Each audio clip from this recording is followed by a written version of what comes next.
Hey there, folks. Hope you guys are doing well. Yesterday, I came across this live stream of this veteran dude who's massively progressive, super annoying. You've probably seen him before. Just really ridiculously annoying. And he was doing a live stream involving J.K. Rowling's Harry Potter game, the game that's so controversial because of J.K. Rowling. Now, full disclaimer, I'm not a J.K. Rowling fan. I don't like a lot of what she says, but still, at the end of the day, whatever. But this is a little bit of his live stream that I caught. I'm going to do a response to this 3-minute section of his live stream. And here's the first part where he acts very patronizing, condescending to people, like he always does, which annoys the ever-loving pee out of me. No one cares about her opinion, they just like the Harry Potter. Yeah, I know. I don't... See this right here? This is the 101. This is why we can't get beyond it, but I like Harry Potter. Uh-huh. Lots of people like Harry Potter. Giving money to Harry Potter is giving money to J.K., giving power and influence to J.K. Rowling.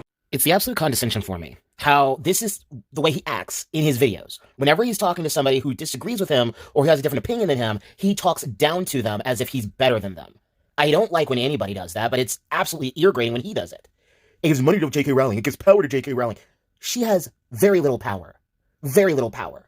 But he's going to give us an example as to what J.K. did to hurt the trans community.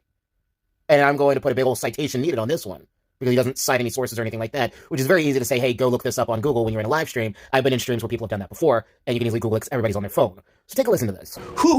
Who's used her influence to make it so that England would tell Scotland that they're not allowed to let trans people change their names easily. So it took me 5 seconds to do a Google search and ask Google, did J.K. Rowling tell England to make it harder for trans people to change their names? You see, this dude is intellectually dishonest, and I believe it's on purpose. He does this all the time in his videos. Again, I don't care what your politics are. You have every right to your political views. You don't have a right to lie to people.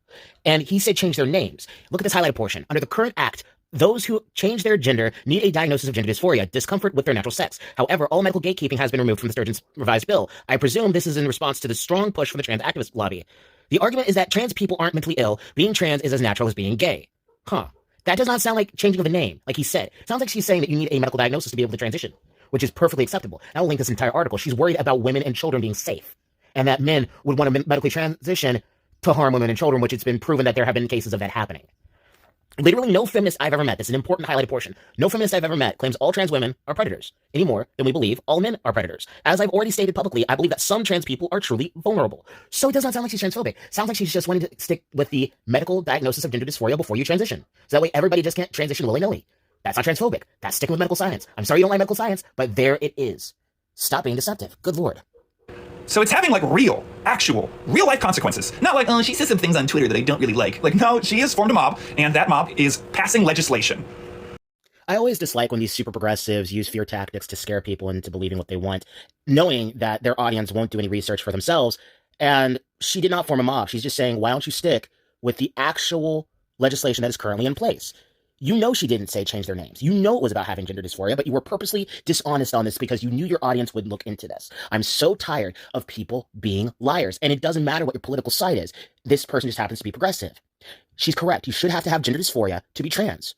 Every trans person I follow says you need gender dysphoria to be trans. Transsexual, rather, has a medical history behind it. It's been recorded throughout history. There are people who, for biological reasons, whether it's feminization or masculinization in the womb, deal with gender identity. I don't think that it makes them the opposite sex. I think that it makes them struggling with their current sex. And so I think when you have things like gender dysphoria, which up until recently was classified as a mental disorder, you know, I personally disagree with the declassification of gender dysphoria as a mental disorder. I don't think there's anything wrong with saying that it is a mental disorder. I think especially in this era of trying to destigmatize mental disorders, it's the best descriptor for it. I think that if you're born with sort of a misalignment mentally with your biological sex and your sense of being, and that is something that negatively impacts your mental health, that's a mental disorder.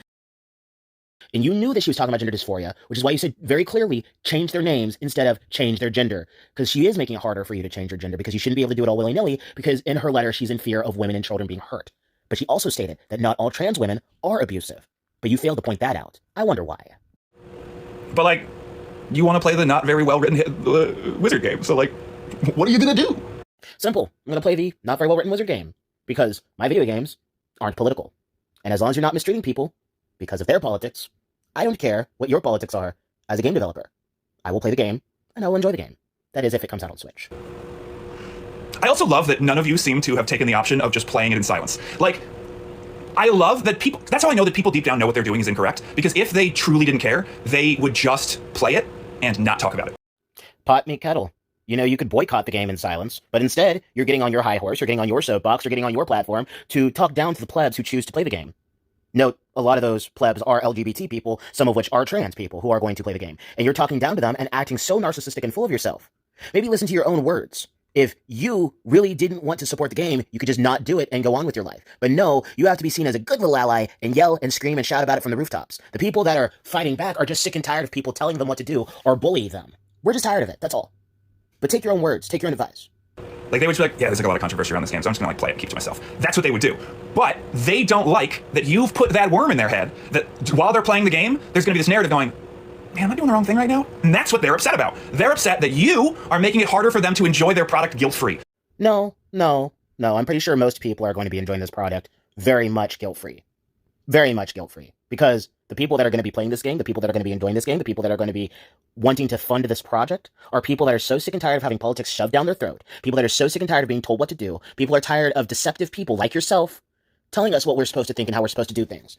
So we're going to be playing this guilt-free. Because we're going to let the game stand on its own merits. We're not going to let other people tell us whether it's a good game or a bad game or a poorly written game. So no guilt here on my part. And I'm positive no guilt on the thousands upon thousands of people's parts who are also going to be playing this game. Because either way, they're going to buy it. They've already made that decision. They pre-purchased it months ago. What they're upset about is that what you're saying is ringing true. And they're going, oh yeah, I think you're right. I think if I buy this thing, it does support a person who is actively harming a community that I pretend to care about. Oh, the projection is strong with this one. But I want to. So I'm going to argue with you. Well, I mean, the capitalism, no ethical consumption. I mean, like, the game developer. Yeah, capitalism sucks, man, as he speaks on his smartphone or his iPod or iPad while in a very nice house with food and all this other stuff that he purchased via capitalism. And I'm sure he has merchandise or something that he sells people so he can make money from capitalism so he can buy more stuff. Yeah, capitalism totally sucks, dude. That's why I'm participating in it. These anti-capitalists always make me laugh because they're a product of hypocrisy. It's like, just be guilty. Play the game and feel guilt. Okay, I'll feel super guilty. All because you told me to. I truly agree with her beliefs. Okay, I mean, that just makes you ignorant and a bigot. Again, for somebody who didn't even read JK's actual statement, I'm pretty sure, or if you did, you're being a bull-faced liar about it, I would not call anyone ignorant if I were you. Good for you. I also don't think you actually truly believe anything she says. I think you're just saying that to get attention.